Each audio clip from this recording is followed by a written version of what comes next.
یوم تبلی السرائر، یاد کرو اس دن جب سب کے سب راز فاش کر دیے جائیں گے۔ یعنی دنیا میں انسان نے کوئی چھپا کے قتل کیا تھا، دنیا کو تو پتہ نہیں چلا، دنیا کی پولیس سے بھی آپ نے آنکھیں چھپا لی، عدالتوں سے بھی بچ گئے جھوٹی گواہیوں کے ذریعے، لیکن قیامت والے دن جس شخص نے دنیا میں جرم کیا ہوگا وہ اللہ تعالیٰ کی پکڑ سے بچ نہیں پائے گا، سارے کے سارے راز کھل جائیں گے۔ اور اللہ معافی دے، یہ جو راز کھلنے ہیں نا، بڑے بڑے نیکوکاروں کی مٹی پلید ہو جانی ہے۔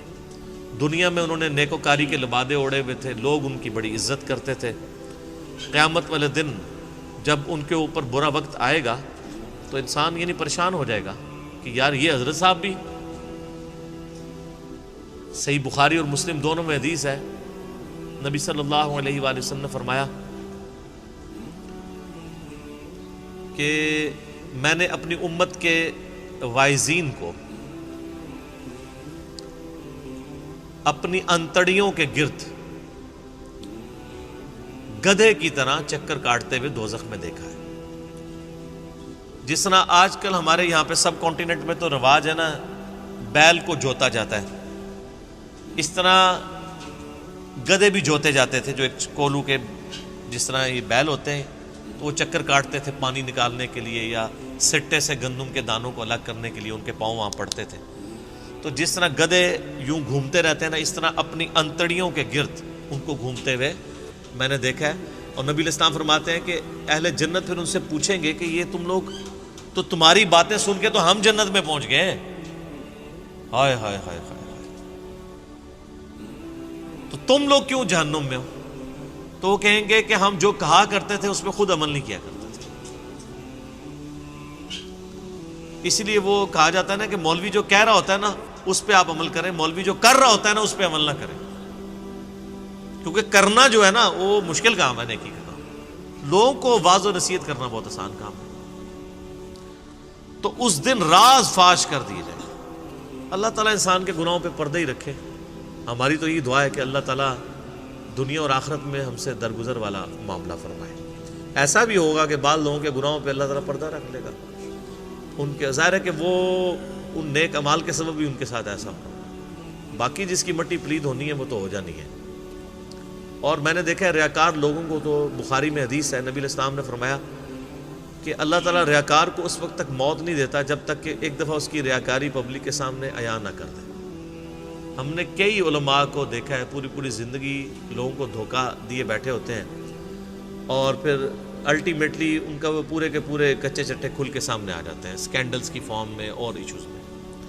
اور جب سے ہماری ویڈیوز آئی ہیں تو زندہ اور مردہ سارے بزرگوں کے کچے چٹے کھل کے سامنے آنا شروع ہو گئے۔ تو الا ماشاء اللہ تعالی فما لہ من قوۃ ولا ناصر، تو جب وہ راز فاش کر دیے جائیں گے، فما لہ من قوۃ ولا ناصر، بس اس دن نہ تو اس شخص میں خود کوئی زور ہوگا اللہ سے بچنے کا، ولا ناصر، اور نہ اس کا کوئی مددگار ہوگا۔ یعنی قیامت والے دن اللہ تعالیٰ سے کوئی نہیں چھڑا سکے گا۔ جب وہ شخص اللہ تعالیٰ کی گرفت میں آ جائے گا، نہ تو وہ خود اپنی طاقت کے ذریعے بچ سکتا ہے، نہ اس کو کوئی دھونس کے ساتھ بچا سکتا ہے۔ یہ شفاعت بالاذن کا معاملہ بھی سمجھیں، یہ شفاعت بالوجاہت نہیں ہے کہ دھونس کے ساتھ کسی کو چھڑوا لیا جائے۔ قرآن کی جو ڈاکٹرائن ہے، اس ڈاکٹرائن کے اندر شفاعت جو ہے وہ اللہ کی اجازت سے، اللہ جس کے لیے اجازت دے دے گا اس کے لیے شفاعت ہو جائے۔ اللہ تعالیٰ کے حضور کوئی شخص کسی کو دھونس کے ساتھ، زبردستی کے ساتھ چھڑوا نہیں سکتا۔ تو اسی لیے اللہ فرما رہا ہے کوئی وہاں پہ مددگار نہیں۔ اور اس کا کلائمیکس وہ حدیث ہے جو بخاری اور مسلم دونوں میں ہے، اے میری بیٹی فاطمہ، میرے مال سے جو کچھ لینا ہے لے لے، اگر اللہ کے حضور تو پکڑی گئی قیامت کے دن تو میں تجھے اللہ کے حضور چھڑوا نہیں سکتا۔ یعنی دنیا میں تو میں اپنے مال سے تجھے جو ہے وہ اکوموڈیٹ کر سکتا ہوں، لیکن اللہ کے حضور اگر پکڑ ہو گئی تو پھر قیامت والے دن میں تمہیں اللہ کے عذاب سے چھڑوا نہیں سکتا۔ والعیاذ باللہ تعالی۔ اللہم اجرنا من النار، اللہم من احییتہ منا فاحیہ علی الاسلام، وَمَن تَوَفَّيْتَهُ مِنَّا فَتَوَفَّهُ عَلَى الْإِيمَانِ آمین.